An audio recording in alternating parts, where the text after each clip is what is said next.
Udah rekam ya. Ya, Oke, jadi ya selamat pagi atau siang teman-teman semua. Pada kesempatan kali ini siang, kami akan siang. membahas sebuah topik yang sangat dekat dengan kehidupan kita sehari-hari. Namun seringkali tidak kita sadari secara mendalam, yaitu kesenjangan sosial. Nah, kesenjangan sosial itu bukan hanya soal perbedaan antara kaya dan miskin, tetapi juga menyangkut bagaimana akses terhadap pendidikan, ekonomi, dan kesempatan bisa berbeda di setiap daerah. Nah, hal ini tentu menjadi perhatian penting, terutama dalam konteks Indonesia yang memiliki keberagaman wilayah dan sistem pemerintahan.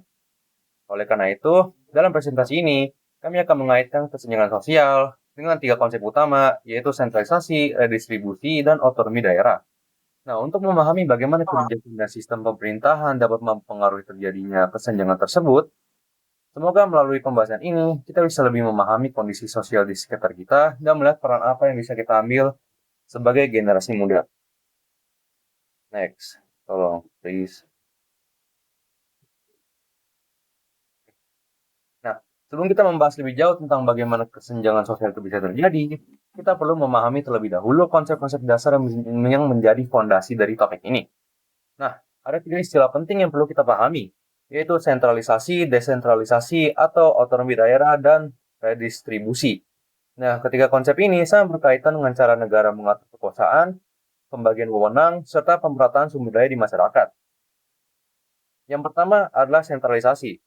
Sentralisasi berarti pemusatan kekuasaan dan pengambilan keputusan di pemerintah pusat, yaitu di Jakarta. Jadi, kebijakan penting baik ditentukan oleh pusat, sementara daerah itu hanya menjalankan. Yang kedua adalah desentralisasi atau yang disebut juga dengan otonomi daerah.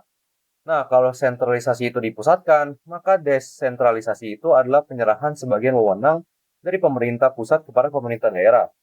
Nah, tujuannya itu supaya daerah bisa lebih mandiri dan lebih paham dalam mengatur kebutuhan masyarakatnya. Nah, yang terakhir, ketiga adalah redistribusi. Nah, redistribusi ini adalah mekanisme pembagian kembali kekayaan, anggaran, atau sumber daya dari pusat ke daerah. Tujuannya adalah untuk menciptakan pemerataan agar pembangunan tidak hanya terfokus di wilayah tertentu saja. Nah, setelah memahami ketiga konsep dasar ini, kita jadi bisa melihat kalau kesenjangan sosial itu tidak muncul begitu aja, tapi juga dipengaruhi oleh bagaimana kekuasaan, pemenang, dan sumber daya itu dibagikan dalam suatu negara. Next.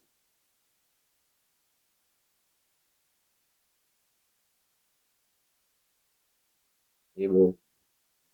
Oke, selanjutnya itu ada perbandingan dari tiga era, yaitu ada Orde Baru, Orde Baru, Orde Lama, dan era Reformasi. Jadi, pertama-tama kita akan membahas dulu dari Orde Lama dulu. Jadi, di masa ini negara kita ini kan baru merdeka. Jadi fokus utamanya itu nation building atau nyatuin bangsa dulu biar nggak pecah. Urusan ekonomi dan bagi-bagi kesejahteraan atau redistribusi itu belum berjalan dengan maksimal. Soalnya politiknya masih sering ribut dan pada saat itu ekonomi lagi inflasi parah.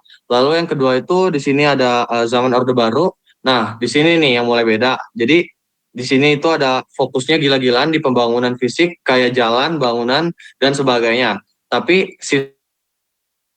sistemnya itu top down. Gampangnya gini ya. Jadi semua duit dan keputusan itu dipegang sama Jakarta. Jadi pusatnya itu. Nah, terus daerah tuh ibarat mereka nggak bisa ngelola pendapatannya sendiri. Terus yang terakhir itu ada era reformasi atau era sekarang. Jadi karena sistem lama itu dianggap tidak adil, akhirnya diubahlah jadi desentralisasi atau otonomi daerah. Jadi sekarang tujuannya itu lebih ke demokrasi dan ngembangin daerah. Daerah sekarang dikasih kebebasan buat ngatur duitnya sendiri lewat dana perimbangan dari pusat. Jadi daerah punya kuasa buat ngebangun wilayahnya sesuai kebutuhan mereka. Next. Oke, jadi apa sih itu dampak sentralisasi Orde Baru? Jadi selama berpuluh-puluh tahun semua diatur oleh sebuah pusat. Jadi ada beberapa yang terjadi. Yang pertama itu ada Jawa sentris. Jadi pembangunan itu cuma mentok di Pulau Jawa. Jawa dibangun mati-matian, sedangkan di daerah luar Jawa yang sebenarnya kaya raya sama sumber daya alam malah dilupain dan ketinggalan zaman.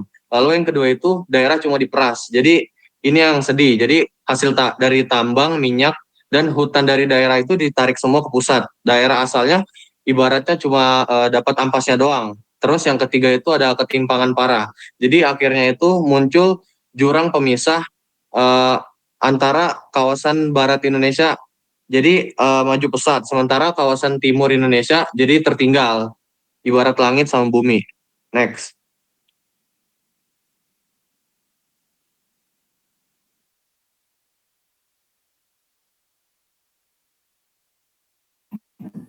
Oke, jadi berikutnya tuh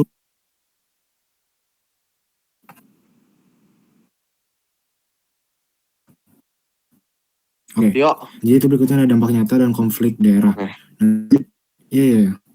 Ada nggak suaranya? Oke. Sorry. Oke, jadi ketidakpuasan daerah, rasa ketidakadilan memicu gerakan separatisme dan protes sosial. Nah, ini ada contoh-contohnya.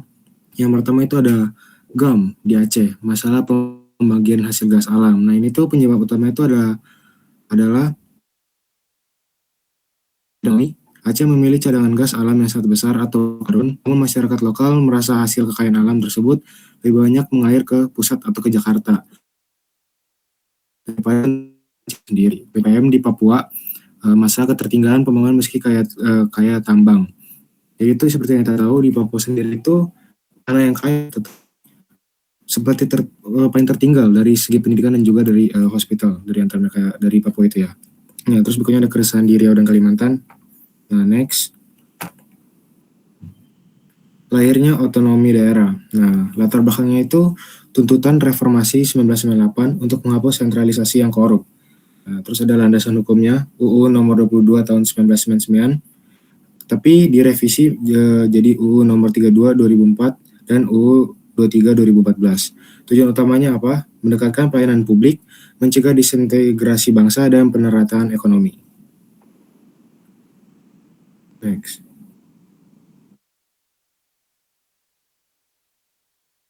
Ini siapa? Oh, gue ya? Oh, sorry.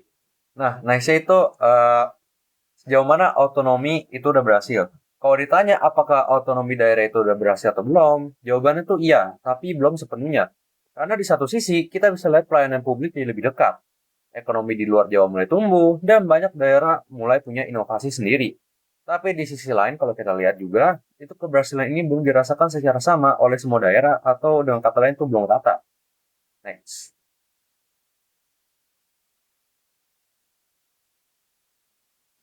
Oke, selanjutnya itu ada tantangan desentralisasi ya. Jadi ada 3 poin di sini. Yang pertama itu ada pergeseran korupsi, pergeseran korupsi, politik dinasti, dan yang terakhir itu ada inefisiensi anggaran. Jadi dari korupsi dulu, jadi dulu yang bisa korupsi gede-gedean itu biasanya hanya orang pusat. Sekarang karena duit dan wewenangnya udah turun ke daerah, korupsinya juga ikutan nyebar. Jadi banyak banget berita dari bupati, gubernur, atau anggota DPRD yang ketangkep KPK kan. Nah, terus yang kedua itu ada politik dinasti. Jadi karena daerah udah punya kuasa besar, kekuasaan ini sering dimonopoli sama elit lokal atau satu keluarga saja. Bapaknya lengser diganti istrinya, istri lengser diganti anaknya. Kekuasaannya biasanya cuma muter-muter di situ aja. Terus yang terakhir itu inefisiensi. Jadi daerah udah dikasih triliunan dari pusat, tapi biasanya duitnya itu malah habis buat bayar gaji PNS doang atau perjalanan dinas. Nah, yang benar-benar dipakai buat bangunan fasilitas publik atau ngebantu rakyat itu malah cuma kebagian dikit doang gitu. Next. Nah, berikutnya itu adalah apakah kesenjangan berkurang? Desentralisasi berhasil mengurangi dominasi Jawa atas luar Jawa atau pembangunan fisik lebih merata. Namun, desentralisasi gagal menghapus ketimpangan sosial di dalam daerah itu sendiri karena munculnya elit lokal atau elit capture. Next. Nah, ini adalah kesimpulan dari kelompok kami. Ketimpangan masa lalu disebabkan oleh sentralisasi yang berlebihan dari Orba atau Orde Baru. Otonomi daerah adalah solusi yang tepat secara sistem. Namun pelaksanaannya terkendala kualitas kepemimpinan daerah atau politik dinasti dan korupsi seperti yang tadi dijelaskan oleh Kenneth. Nah, solusinya itu apa? Adalah penguatan pengawasan pusat dan perbaikan kualitas pilkada. Nah, jadi segitu aja dari kelompok kami. Terima kasih. Terima kasih. Oke.